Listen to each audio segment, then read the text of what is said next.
What's going on, Vikings fans? Welcome in the Vikings Now by Chat Sports. My name is Patrick Siepman, and it is a fourth straight victory Monday for us Vikings fans after the Vikes beat the Bears in overtime 30-27 yesterday. So coming up on today's show, top takeaways and why I truly believe this was the most impressive performance from the Vikings this season, and I think we got a lot of really, really good takeaways that we need to dive into. But first, I want to show you guys a little graphic I cooked up. Now, I got two quarterbacks on here. You got QB1 on the left and QB2 on the right. Stats look a little even.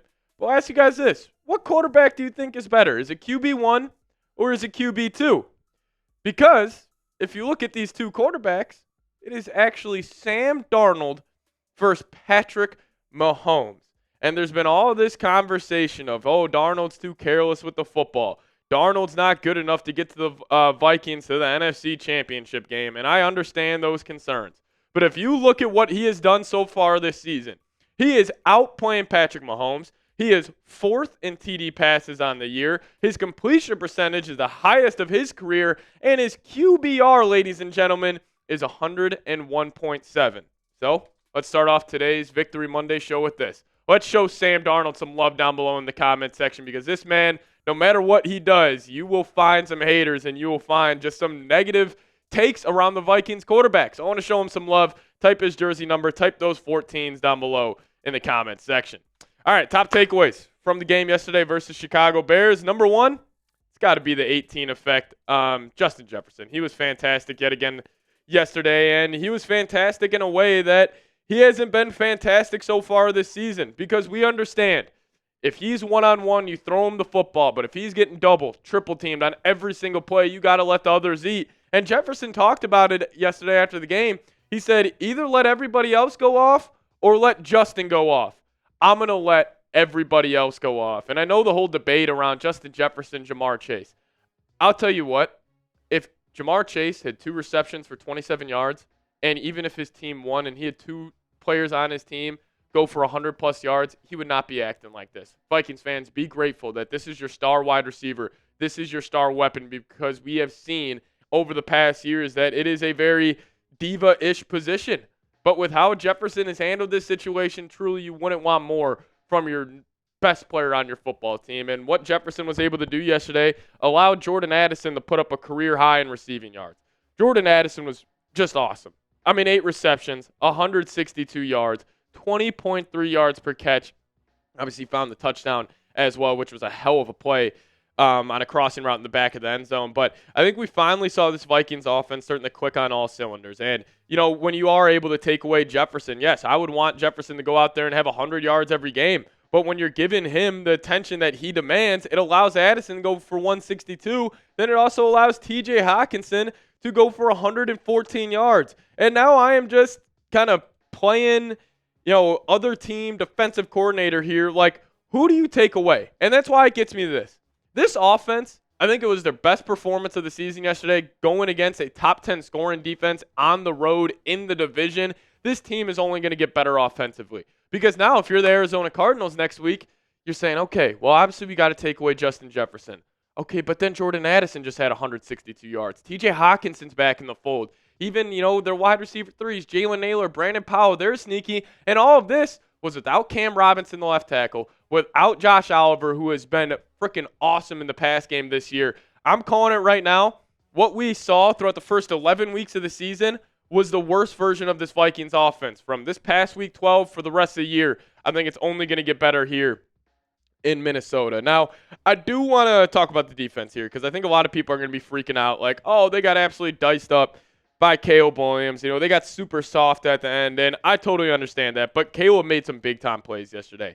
Honestly, if I had to go back and I had to call which quarterback has played the best against Brian Flores in this group all season, it's probably Caleb and then Matthew Stafford. Like, this man made big-time throw after big-time throw. I didn't really feel like it was the Vikings defense, being out of position. I thought it was more on just a truly special talent, a number 1 pick in the draft for a reason type of player, making just some big-time plays. And PFF, big-time throw percentage. He had 5 of them yesterday. That's 10% of his throws. Now, he did have 3 turnover-worthy plays yesterday, which, Cameron Bynum dropped that interception. I thought Harrison Smith should have had one as well. But still, Caleb, he had a lot of big-time throws. I don't think it was a lot of the Vikings defense taking a step back. I thought it was mainly just sometimes you got to tip your cap to a guy going out there and making some plays. So my take around it, no doubt the defense was, soft at the end of yesterday's game.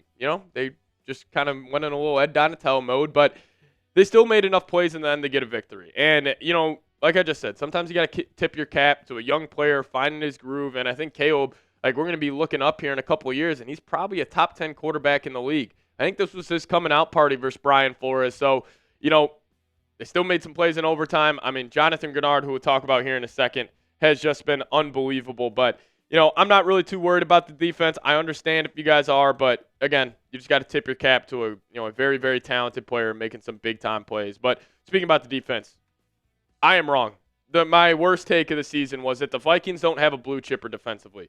And I wish I could take that back because this man, Jonathan Gernard, he just keeps on stacking up just great performances. Like yesterday, he had 4 TFLs, 2 sacks, 4 tackles, and 2 hurries.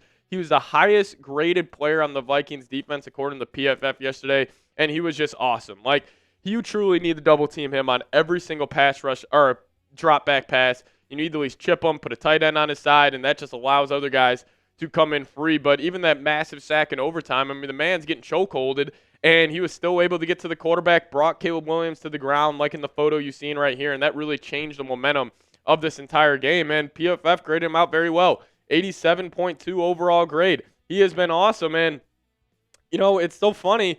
You won't hear a single Vikings defender being thrown in the Defensive Player of the Year conversation. But what this guy has done, he is 6th in sacks, and he is 4th in TFLs. I was just making the argument last week that Andrew Van Ginkel should get more love for the Defensive Player of the Year award. But, hey, Minnesota, we're not going to get the love amongst national media members. But, hey, here on the channel, here at Vikings Now by Chat Sports, we'll show this group some love. So I'll ask you guys this. What's your confidence level in the defense for the remainder of the season? After a down performance yesterday, let me know your guys' thoughts. Scale for me, 1 through 10, down below in the comment section. Now, we got 2 more takeaways to get to, but first I want to tell you guys about a great sponsor we have here at Vikings Now by Chat Sports, and that is PrizePicks. Now, if you guys download the PrizePicks app today and sign up today, you guys will get $50 instantly when you play $5. You don't even need to win to receive the $50 bonus. It is guaranteed. Just make sure you guys plug in promo code CLNS. Now, what is PrizePicks? PrizePicks is the best place to get real money sports action. With over 10 million members and billions of dollars in award winnings, PrizePicks has made daily fantasy sports accessible to all. You just pick more or less on at least 2 players for a shot to win up to 100 times your cash. Run your game all season long on PrizePicks. Now, they actually have a sweet deal going on right now. They have a free pick for Thanksgiving where 1 Tyreek Hill receiving yard gets you 1 win on PrizePicks. So take advantage until the late night game between the Dolphins and the Packers. Make sure you add this to your lineup on PrizePicks. But, hey, take advantage. It's a great app. It adds just a little bit more juice to every Vikings, Timberwolves, Wild game that you guys may be watching. So download the app today. Use code CLNS. Get $50 instantly after you play your first $5 lineup. Download the app today. Plug in promo code CLNS. Get $50 instantly after you create your first $5 lineup. But massive shout-out to PrizePicks for sponsoring today's show. Run your game. All right, takeaway number 4 for me is Kevin O'Connell unlocked Sam Darnold. And I hate bringing it up, but all right, let me just start off with this. I'll say one thing. If J.J. McCarthy, and I know I hate bringing up this conversation, but if J.J. McCarthy year 1 did what Sam Darnold has done this entire season, are we not all getting up here absolutely ecstatic about his performance? The man's 4th in touchdowns in the league. He's got 21 tuds to 10 interceptions. I understand he's reckless with the football, but that's just kind of who he is. And, I thought Kevin O'Connell, he's been able to sandpaper kind of the mishaps out of his game. And, I said Darnold against the Titans, it was his best game as a Viking. Well, he topped that yesterday against the Bears as he was just awesome. 330 yards, 2 touchdowns, all of that without having really Justin Jefferson being, too impactful in terms of the production side of the passing game. But big-time throws, he had 5 of them yesterday. 13.2% of his dropbacks resulted in a big-time throw. Only had 2 turnover-worthy plays, which is 4.8, and then his adjusted completion percentage was at 80. And I'll show this graphic again. People need to understand truly how special he has been so far this season. He is going toe-to-toe with Patrick Mahomes on, who's having the better season. And I understand it's a rich tapestry. You're not going to just take what a team did this year, and just that's it. You obviously got to look at past years, but Darnold, 21 touchdowns. He's got 3 more than Mahomes, and it's not like Mahomes is throwing to nobody. He still's got Kelsey over there and Andy Reid calling his plays, but QBR 100 plus. Like, who would have thought that? If I would have told you before the season, Darnold would have been 4th in passing touchdowns, his QBR would have been over 100, and he would have been 9-2. We're probably talking about him in the MVP conversation. It's kind of funny that he just doesn't really get mentioned in that. Like, this man is 4th in touchdowns, leading a team to a 9-2 record with a pretty tough schedule. I don't know. I just want to show a lot of love to that man right there because I feel like he's just flying under the radar. Nobody's, gonna really on ESPN, Fox Sports be like, man, Darnold's really turning this Vikings team around. And, I'll say this.